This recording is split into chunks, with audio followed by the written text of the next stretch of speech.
Hello and welcome to the Rabyd Atheist. I'm Rabyd, a former pastor turned atheist, now compassionate anti-theist. Welcome to my channel. Feel free to like or dislike the video as you see fit, so feel free to hit those buttons. Feel free to comment below, and I would appreciate it if you would subscribe to the channel and hit your notification for more content as it is released. Also feel free to share my videos as much as you like, because the purpose of this channel is educational in regards to atheist and deconversion issues and any issue related to those issues. A hearty shout out to the Rabyd Nation. If you want to join the nation, hit that subscribe button. And if you want to buy your citizenship into the Rabyd Nation, you can hit the join button and your options will be presented to you. Now, today I want to begin a new kind of chapter in the Rabyd Atheist. I've been thinking about this for a long time, about posting pretty much every day, shorter videos like 10 to 15 minutes, but focusing more on different aspects of deconstruction, reconstruction, maybe a little politics, different things that are related to atheist and deconversion issues. Now, in my own personal view, deconversion has two phases or two different aspects to it. One is deconstructing, which is, taking apart what religion and faith used to give those of us that now no longer believe, and then reconstruction, which is rebuilding ourselves into something that is more fitting of reality and fitting of who we are.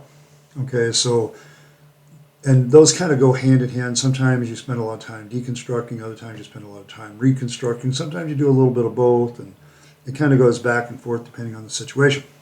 Now, I want to start kind of a thing that I'll be doing once I finished with my deconversion story for 2023 on Saturday. I'm going to kind of move this reconstruction idea over there, and I'm going to have deconstruction on Friday and reconstruction on Saturday. But I want to talk about different issues.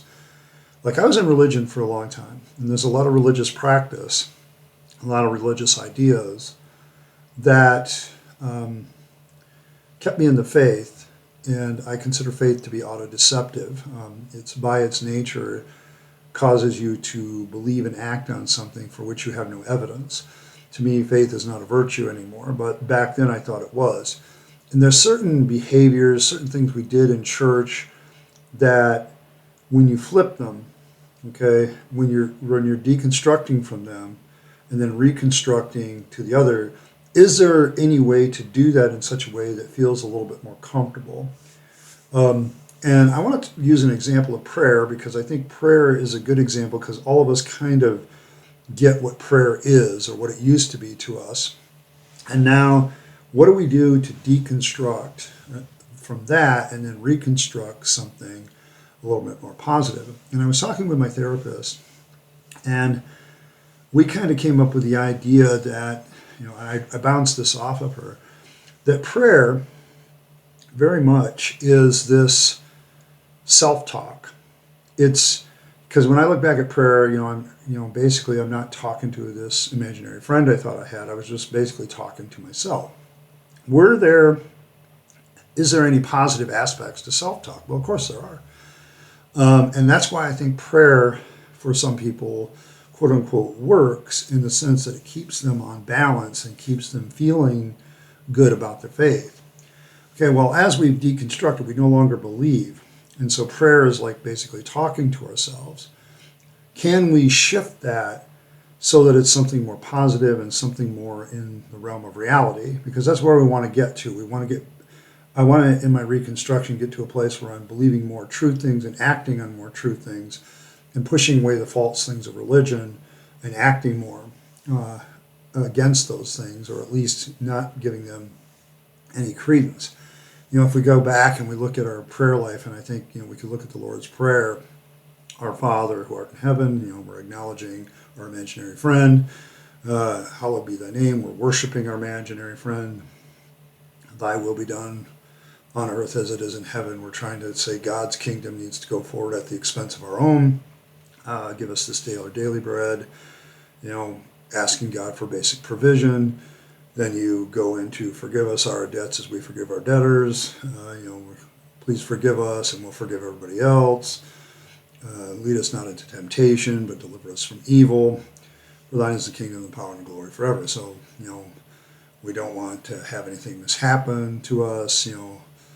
don't have us be tempted, don't keep us from evil, and we're going to give all the glory back to you. Okay. Now, this type of self-talk is very other-centered in the sense that it's not focused on me, it's focused on God. About the only thing in that prayer that's focused on me is give us this day our daily bread, the forgiveness aspects of forgiving, asking God for forgiveness and then forgiving other people around us. And then, we don't want to be tempted and we don't want to be led. But most of the rest of the Lord's Prayer is very focused on God, giving God for the glory. Well, it's all interesting self-talk, but it's all focused on the wrong thing. And it's designed to reinforce these auto-deceptive ideas of religion. Okay, and it influences basically your subconscious to continue to be submissive to this imaginary character known as God. Okay, so once that happens, what you end up with is it auto-deceives you into continuing to believe in something that, isn't true. And, as many people will point out in psychology, if you keep talking to an inanimate object, sooner or later you'll hear it talk back. Okay, well, that's your mind tricking you into believing that what you're talking to is actually talking back. Okay, so how do we move from that? Now, I want to talk more about the reconstructive aspects. Okay, I think when I get really going with this idea, I'm going to do like a deconstructive issue like prayer on Fridays, and then I would do, reconstructing self-talk on Saturdays. But I'm going to do both of them here real quickly because I think it's a valuable exercise. For those of you who are reconstructing your life, you're getting over, okay, well, I'm not going to spend all this time in prayer. What should I do with this time? What I can do? And I think you can engage in all kinds of types of self-talk that's more positive towards yourself.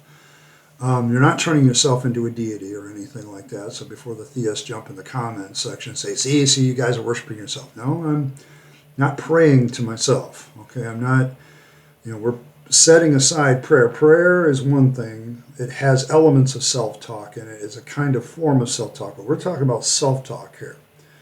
And we all self-talk. Everybody has an internal dialogue with themselves about decisions they're about to make, how they feel about themselves. We're all talking to ourselves pretty much all the time. That's why I no longer think it's weird that I talk to myself, because it's a regular occurrence. So what does this self-talk do for us? It greatly depends on what you're trying to achieve, I think. I think the key elements of self-talk need to be realistic about where you're at, and then be optimistic about where you can go, and focusing on reality, the reality of what you're dealing with. Now, for me, my philosophy, my adopted philosophy is Stoicism, and I've learned a lot about it. I still have a channel that's still open, although I don't post there very much, called Simple Life Philosophy, where I posted on Stoicism on a regular basis, talked about Stoic ideas, because this is kind of the way I live my life now. And I've adopted other things like, virtue, following after virtue. There's minimalism and essentialism in there, but the main tenets are Stoicism. And I focus my self-talk with Stoicism on a lot of things. Like one of the principles of Stoicism is learning to know what you can control and what you can't control. You say, okay, is there something I can do about this situation, or can I do anything about it at all? Okay, if not, then I'm not going to focus on what I can't do. I'm going to focus on what I can do, okay, about the situation. And so my self-talk starts with, okay, Ed, is this something that you can do something about? And if the answer is yes, okay, well, what can I do about it and how can I go about it? And how effective is it going to be? But if I come to the answer, well, Ed, you really can't control this, so you might want to focus on this situation in the things that you can control. And this is just an example of good self-talk, is all I'm saying. So that's not prayer anymore. It's more talking to me. I'm recognizing that there's not an imaginary character out there. I'm talking to myself. And I can take that and use it to my advantage. Okay. Reminding myself when I'm in the middle of a crisis, for instance, hey, Ed, you're in control of your emotions here during during a crisis. There's a proper expression of emotion here. Find it and use it, or control your emotions and manage the crisis. So a lot of the crises that hit my life now, they don't have that deep effect like they used to. Um, I also, like if somebody's being real negative, I get a lot of negative comments. I don't usually address them very often. Every once in a while I get sucked into something, but every once in a while my self-talk kicks in and says, Ed, these people are really negative. They have a lot of negative feelings about atheists or you in general that just aren't true because they don't know you. So let's ignore them. Okay, I'm not going to engage them. I'm just going to ignore them and move along. Um, and then learning to master yourself. There's a lot of self-talk that's learning to master myself and talking about virtues. Ed, this is a situation where you need courage, or this is where a situation where you need to be honorable. And talking to yourself about what the proper course of action is. And to me, this has been far more effective than prayer. The big point I want to make with this stuff is that it's much more effective than prayer ever was. Because by engaging in this self-talk, okay, I have learned to do a lot of things like mastering myself and learning the virtues and learning how to move on. Okay, because there's times when I get into, like, I'll use like some of the debates I get into in the comment section. There's a time I'll just drop the debate because it's time to move on. Okay, it's just time to move on. Okay, you're not going to convince them. You're not going to convince you. Time to move on. And so moving to move on, learning to follow what's after virtue, I start to talk myself. Okay, Ed, how can you be more self-reliant in this situation? And then I have a dialogue with myself. Okay, what's the situation? What do I mean by self-reliance? And I move on. Okay, it's taking the self-talk that we used to direct to this imaginary character that didn't really do us any good, and it really was talking to ourselves, but turning that talking to ourselves into a more positive self-talk that moves us away from prayer and moves us into reconstructing a more positive image of ourselves. We're not turning ourselves into deities. We're not saying that we're all world. Being realistic about yourself and where you're at is a big part of this. And sometimes self-talk has that effect. But, being optimistic is not a bad thing. It's better to be an optimist than a pessimist, okay? The pessimist may be more right, but being an optimist is more fun, okay? And will keep you moving, whereas a pessimist may not necessarily do that. We're all sides of the coin. I'm not dogging on pessimists, but I think most pessimists realize that sometimes they need to be a little bit more positive, that things aren't always that bad.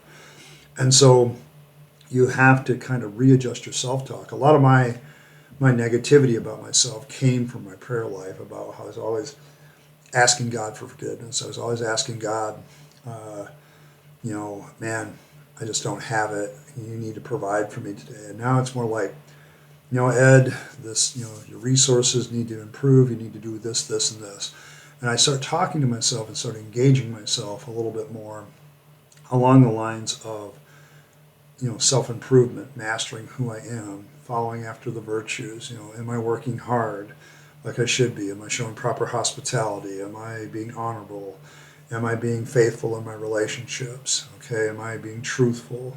Okay, and avoiding being deceptive, and learning to talk about, well, I just said that. Was that deceptive? Okay, was that a misrepresentation of who I am in the situation? And it's this kind of self-talk that I think can replace prayer for you as a reconstructing, because it gives you the basic tool to reconstruct. It allows you to grow and develop and be more of a reconstructionist of yourself. I think this is a big positive step for a lot of people deconverting. They hit that deconstruction phase, and they're throwing off prayer, and they're throwing off going to church, and they're throwing off reading their Bible every day, and they're throwing off all these other religious practices. And what is the easiest way for us to bridge from that to reconstructing our lives into something grounded in reality and something that will actually be beneficial to us? I think that's kind of the goal I'm going to have for these reconstruction posts.